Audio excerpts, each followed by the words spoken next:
this week. I know there's some cool games here, and I can't wait to check them out, play them, tell you all about them, and let's go inside and play some stuff. So I'm about to play Scorpion Mask's new game, Tag Team, and then after I'm done, I'll tell you all about it. So I just played Tag Team, and it's a really cool game.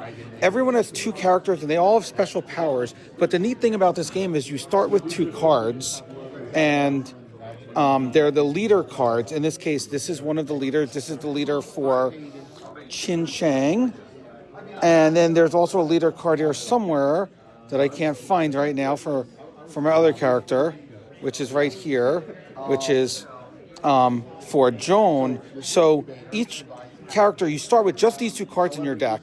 Then you grab, each round you grab 3 cards, you put one in. But unlike normal deck builders, you don't shuffle these cards. You're stacking them in a way to try to outwit your opponent. And each one has special powers, like Joan is moving around this chart to add strength. She is trying to build up boats to do stuff, and it's really cool, this game. I love the back and forth. I love the, where do you want to stick it in? Do you want to stick it at the top of the deck before your other 2 cards? Do you want to stick it between the 2 cards afterwards? And as you go along, as you can see, by the end of the game, I had 8 cards in my deck.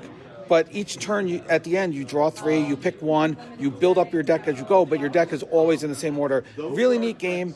It's called Tag Team. There's going to be some pre-release at Gen Con, and then the full release will be at Essen, so look forward to this one. So I'm about to play Railway Boom, and this is an interesting combo for the design team. Hisashi Hayashi, who you all know from Japan, and Simone Luciano. So we have a very interesting pairing here for this game. I'm curious how it's going to play, and we'll see when I'm done. So I just finished Railway Boom, and this is a really neat game. It's kind of, even though it looks like a train game, it's sort of a connection game, but it's mostly an auction game. Down here, there's multiple auctions that you go through each round, and you go through 1, 2, 3, there's income, 4, 5 auctions each round, and the auctions work sort of like the for sale sort of auction, where you're bidding. If you drop out, you pay 0, the next person pays half, the next person pays full, and you have that order for the next bid. So you're doing about 25 different auctions to do different things, like collect these trains, get resources, be able to build on the board, to make connections, being able to get special powers that are down here, and also being able to connect these routes and be able to get these special bonuses at the end. It's a really enjoyable game. It has lots of cool things, and I like auction games, so I think this one is really, really solid. So I just got to play Vlad's new game, Severton, and he's here with us, and it was a really, really fun experience. It's a cooperative game, different than what you would think for other games. It's a cooperative game. You're these little boys, and you're running around. There's all these guys trying to get you, and they're kind of programmed in how they move on different paths along the way, and you're trying to outsmart them. You're trying to knock them out and beat them up to get them away and achieve objectives. There are different objectives along the way. It's a really neat cooperative game based on interesting enough, as I just learned the history, based on a Czech, a book from the 1900s, a Czech book, and this is going to be coming out soon, probably by Essen, but it's a really neat cooperative game based on old Czech books. So a neat idea, and Vlad's new game, it's really enjoyable. So I'm about to play the new CGE game, Wispwood, and when I'm done, I'll tell you all about it. So I just finished Wispwood, and this game is a lot of fun. It, as you can see, it looks gorgeous on the table because you're dealing with all these different wisps, and what you're doing is you're drafting out these tiles, and when you draft out the tiles, you're then putting them next to your cat piece, and you have to follow the pattern. So your tile has to be one of the pieces of the pattern next to it. The rest you fill in with trees, and each of them have a scoring rule. As you can see, there are different scoring rules, but for variety, there's many scoring rules in the game as well. So it's as simple as that. And then you start off, you do a 4x4 grid, and then your cat moves from one tree to another. Then after you do a 4x4, you wipe your trees. You then do a whole nother round with a 5x5 and a whole nother round with a 6x6. So the whole thing is growing as you go, and it is a really good pattern building game. I really, really enjoy this one, and I think you guys all will as well when it comes out later this year at Essen. So this is a a lot of fun and a really good pattern building game. So I'm about to play Map Masters, the new captain game, and looking forward to seeing this. It's going to be a lot of fun. Cedric's here showing up the cards, and I'll tell you after how much I like it. So I just finished playing Map Masters, and this is a really neat game. So there's multiple phases. In the beginning phase, you're spending money to buy new layers, as you can see here, and then you're taking your deck, which you deck build along, and you, based on what you bought plus your deck, you have to build a pattern, and you're trying to run through. In this case, I ran this way up here. I had a special power that let me come back to the bottom. I came through here. I teleported with this teleport symbol to here. I moved around. I picked up stuff along the way. And what you're doing is each round there might be a different thing that you're trying to get. So in this case, chess, in this case, scrolls, and you're going to get points for the first one, and then a random second one flips up that will give you more points. Plus, in some of the speed rounds, you're trying to be speedy, and you're trying to actually exit the dungeon. And you're doing 6 rounds of this, but you're deck building because each round you're buying new stuff that you're putting in. The puzzle of building the pieces really works well. I think that this is a really solid, fun game, and looking forward to it. It's supposed to come out, I believe, at Essen. So it's going to come out at Essen. And the cool thing is, check this out.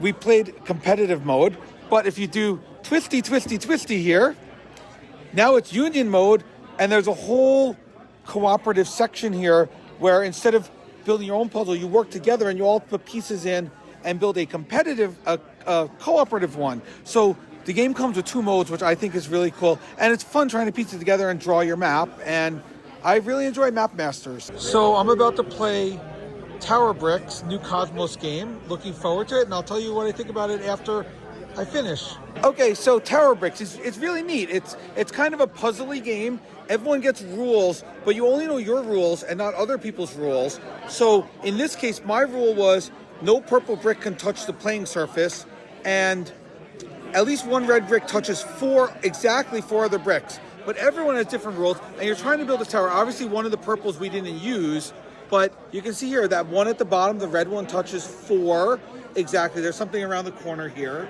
And then this purple one is not touching the thing. And then everyone had all these different rules, and you're trying to complete a tower that satisfies everyone's rules. So you're going, nope, yep, nope. You're changing around. It actually works really well, and it's a really neat game. And I think if you guys are looking for like a puzzle, like a cooperative interactive puzzle, this is a really neat game to check out. So I'm about to play the new Brain Games Quiz Whiz, and I'll tell you all about it after we're done. So I just finished Quiz Whiz, and it's a really fun trivia game. You have different categories. We played in medium, and there's going to be 3 countries that come out. This is all about countries and matching them up. And countries come out, and then there's different categories. In this case, it was founding member of the United Nations, played in at least 2 FIFA World Cups, has more tourists than residents, and is a monarchy. And you can see here the number. So, for example, this is 35 of the 72 cards are founding members of the United Nations. And you have to guess. There's also a none that they fit in none and exactly 2. So it's really neat. You're putting out cards. There's shared cards. And if you're not sure because you need to go around the table, you can put some out for debate and then put them down, or leave them here to delay for people who like, I definitely know one. And then afterwards you could look. And so FIFA World Cup is one that I know, obviously, because I used to cover the FIFA World Cup for Univision for many years. And then here's all the countries that have played in at least 2, as you can see from the answers. And you're trying to get it all and match up and get a certain amount correct in order to win the round. Very fun little game. If you want to do facts about countries, I really enjoy this one. So I'm about to play Dewan, new Space Cowboys game by Dewan, who's here and who's going to be showing it to me. And I'll tell you what I think about it after the game. Sorry? I said I'm going to tell everyone what I think about the game after, but for you this is different because normally you do deduction games like Turing Machine and stuff. So this is very different. My first game was Mermaids, which is a game which is you have to manage a colony of ants. So after that, I made a lot of deduction game as Turing machine, and now I come back to this kind of game because I love them. Yep. So that's Dewan, and I'll tell you about what I think about it after we play. So I really enjoy this game. It's kind of neat. You're drafting cards, and the cards can be used in multiple ways, either in either color. And what you have to do is you have to build chains on the board. So you start here, and then you play any color here, but then you play the next color, and when you do, you connect. And when you connect to them, you're then building to get objectives. And when you get everything for your objective, whether you do it on the board in different zones or here, you then trigger it, which gets you a card. As you move along, you're putting out your pieces, you're getting more objectives and getting to put cards down, and it's kind of you're chaining up to build a board. There's objectives as well here, which you want separate zones, you want to collect these pieces along the way. Lots of cool things. It's a really neat kind of it's not really area control, it's more like puzzle building on the board. I don't know how to describe it, but it's a really fun game to play, and I really enjoy the drafting, and I really enjoy when you put out the stuff on the board. I really enjoy this game. It's Dewan. Well, I'm about to play Shinjuku. It's a Tokyo Metropolis game, and looking forward to this, and I'll let you know how it is after I play. So I really like this game. If you like pick up and deliver, this is basically a pick up and deliver, but a much simpler game than other games in that variety, like a Brass or an Age of Steam. This is a much simpler game. It's streamlined. There's a tableau of cards that come out, and on your turn, you get the first card. There's going to be things that come on the board, and you're building routes. You have actually 5 different things you can do. You could put a store out, which collects. You could upgrade, which you'll get to do later. You could build routes, and then you can move stuff. Or you could get cards, but a lot of times you'll get cards when people run over your routes. But the cool thing is you're building out a network, and then you're trying to bring these along, and then as you get to different areas, you get the stuff, you collect it, and you could use it to upgrade your buildings, or you could use it for set collection. When you upgrade the buildings, you get some bonus tokens. As you can see, I got a bunch of bonus tokens to help my sets. And basically, it's a route building, but if you have, the nice thing is when you have something down, when you get those cards in the future, they're wilds, and each area has a different amount of cards. So these edge areas have more cards, but you can't deliver as much, but they'll give you more wilds to use later. It's a really neat concept, and then you're basically set collecting at the end, where sets of different stuff that you've collected along the way give you points each. So really neat pick up and deliver set collection game. I really, really enjoyed this one. So I'm about to play the new off-the-page game Grendel, and very looking forward to this. The art looks amazing on this cover. Obviously, it's not final product, but I'll tell you about it after I finish the game. So I just finished Grendel, and it's a really neat area control fighting game. And what I think is the coolest part is that every faction, you're fighting on this board, and you're trying to get kind of control. But the cool thing is every faction does their moves very differently. So the police are using a rondel, as you can see the rondel there, and they're using that to put their pieces on the board. The purple, which is Argent, is using a deck building aspect and drawing cards and pushing your luck with the deck.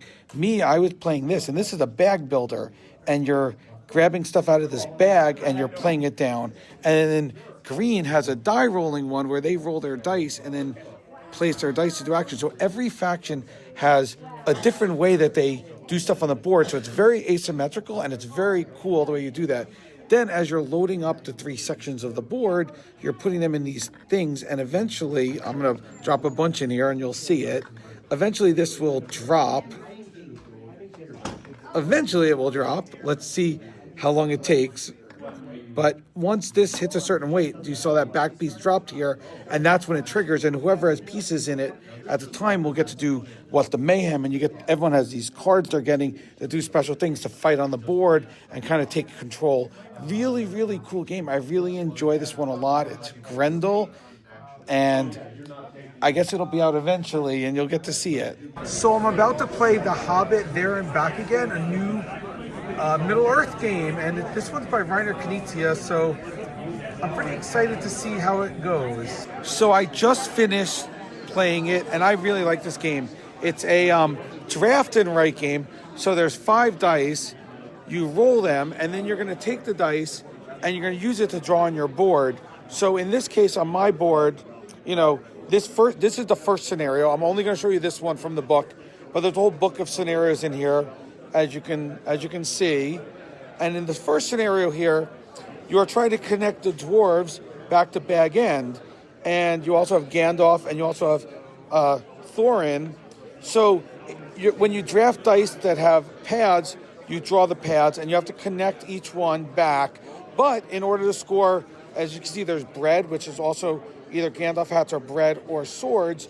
You need to have bread in order to feed them. If you don't, you'll just score for them. But if you get the bread also, you score for both. Gandalf needs a lot of bread, and so does Thorin. And as you collect swords, you'll get bonuses. And you could use the Gandalf hats for bonuses, as well as throw in a die to turn it into other things. It's really neat. It's kind of a path-building game. And you're competing because in this scenario, it's whoever got all 12 dwarves first. In this case, as you can see, I did not connect them, but I did score a decent amount of points with it. And this is a really fun game. If you're looking for a nice kind of draft and write game, Hobbit there and back, again, a lot of fun. So I'm about to play Canvas Critters, and looking forward to it. I'll tell you what I think after I'm done playing. So I just finished playing Canvas Critters, and this is a really fun party game. If you've seen Katya here, if you've seen her mosaic calendars, and co-designer Mike, but if you've seen the mosaic calendars, even on Katya's shirt there, you'll get an idea of how this game plays. Basically, you pick a category. In this case, I picked media, and you grab pieces one at a time with one hand, you bring them on your board, and you try to make a picture, and then you have to describe your picture. So in this case, I made Tom Vassell takes a photo of the dice tower. Now, doesn't that look just like Tom? The blue dice tower, look at that red hat. It's a perfect representation of him. I did get 3 points for that one. And you're all voting then on who did the best one, and you go around and there's a little scoring table, but it is a lot of fun putting it together, making mosaics. I really enjoyed the game. It's Canvas Critters, and it should be out fairly soon. Well, that's the end of the gathering. I hope you guys enjoyed seeing the preview of all of these games, all the new games that are going to be coming out sometime this year and some maybe even in 2026. And as usual, we'll see you guys soon on another video, and have fun gaming.